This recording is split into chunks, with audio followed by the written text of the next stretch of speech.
Hi, this is John Painter for iPhone Life.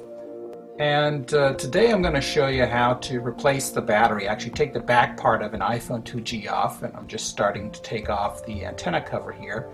I like to use a little penknife that I have and a very basic spudger tool. But don't forget to take out your SIM tray. Many a SIM tray has been bent when you forget to take this out. Here we go. And now this is what it looks like with the antenna cover off.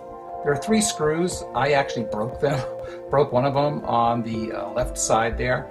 So there's only the screw in the center and the screw on the right. You need to replace these or take these out and put them back in, of course, when you're done.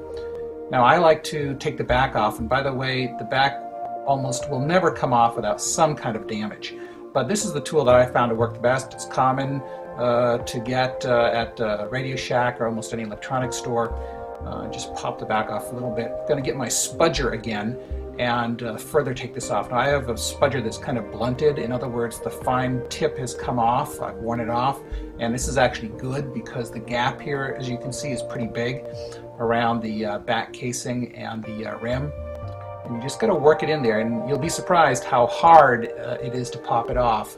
And this is why a lot of aluminum cases on these phones get ruined. And you just see right there that I popped a little bit of the aluminum, but you can bend aluminum back. So you just take it apart. You got to watch out for that ribbon cable. The best way to get the wires off, snip them. You can certainly desolder, but why do it if the battery's dead? Here we go, ready for the trash. So I like to take a lot of precautions when I'm soldering. Please do not do this unless you feel very comfortable soldering things. I have to say that it is possible for the battery to blow up, and actually you'll see right there I like to use a little heat sink.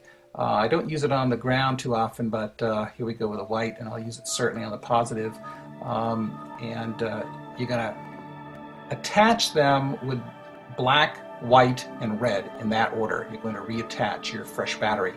Now you'll notice that I put a little white piece of cloth over the battery, and partly it's just because my hands get sweaty and I don't want to get sweat all over everything. The other part of it is, if the battery happens to blow up, well, I have eyeglasses on, but I also want to have something between me and the battery. But I just found the heat sink to be just another way to take precaution. And here we go, the white's back on.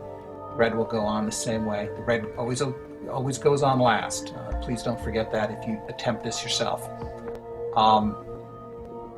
Here we go, and it's that simple.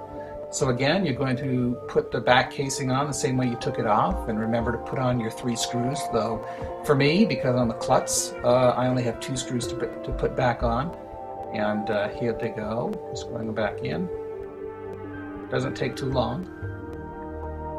And of course you put the cover back on, the antenna cover. It's not too hard to do.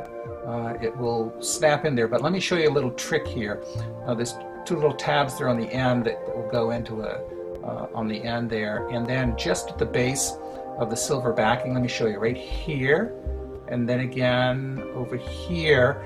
You got to remember that these have to be depressed a little bit because there's a little rim on your black antenna case that fits down over top of them and then slides in underneath the backing of your case.